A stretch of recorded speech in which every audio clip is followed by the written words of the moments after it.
Before the war, when you go to Port Harcourt, let me take Port Harcourt as an example. You have Umokuru, Umobase, Umo.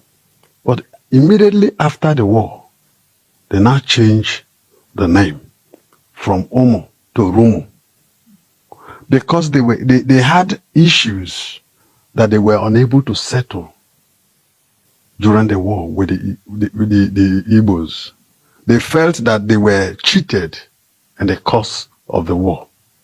They now decided to make little amendment. But from my own side, which is Ndone, we remain Igbo and we bear the name. And when you come to our tradition, Ibiana Ndone, Aina Piamau, Kande, Anambra, Imo. We have our masquerade. The masquerade depicts our ancestral being. They use it to make laws in those days. And these are, if you are not from Igbo land, how do you have that masquerade? Now, I have two names that are Igbo names. Ikechukwu, Afamefuna.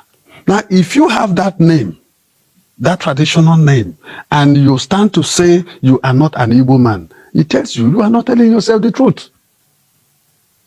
Now, when you go to Ndone, typical example, we have Peter Odili. He was the former governor of Rivers State. Okay.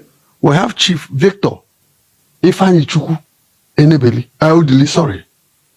He is the owner of a Brawa shipping line.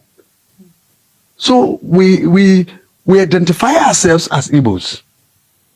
I stand to say I am an Igbo man.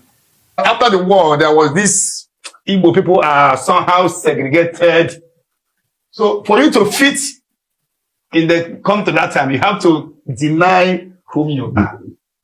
To be able to get a benefit. So to be able to get a benefit. And man, I can draw that benefit I need to now. The benefit. Where is it now? Even you have divide and rule. Now, if you check, no person where are you? How many of them were you well? Okay. Over puncture they worry me. I get too many pins of the truth. My pin I call pin of the truth to puncture it. Evidence yakba that all of you are Igbos, and we all know the grievances that made people start lying that you are not Igbo. And if you are a man enough, you should be bold enough to say yes, we are once Igbo, but we say we are not Igbo again. It would even be better. It would have solved the problem. But coming to say I'm a descendant of Benin, see am now. See am, evidence yakpa. That's why I say it's the poor masses that always come and claim they are not Igbo. They are claiming they are descendant of Benin. The Igoromi Igodo has 31 rulers, 31 from Igodo of the Ogiso dynasty to the last one, Wodo of Igodo. All the Ogiso dynasty recognize Igbo citizens before the Oramiya came and changed the Igodo kingdom, the Idu kingdom, to Ilebinu, which is today called Benin. How come the Igbos who are in the dynasty, 31 rulers of the dynasty, before Benin started existing, how come the Igbos who were there in the Igodo suddenly became descendants, and Benin that just started that one dynasty after? English na ya mate. And remember that when we are talking about this history, nobody knows English, talk less of saying they call person descendants or ancestors.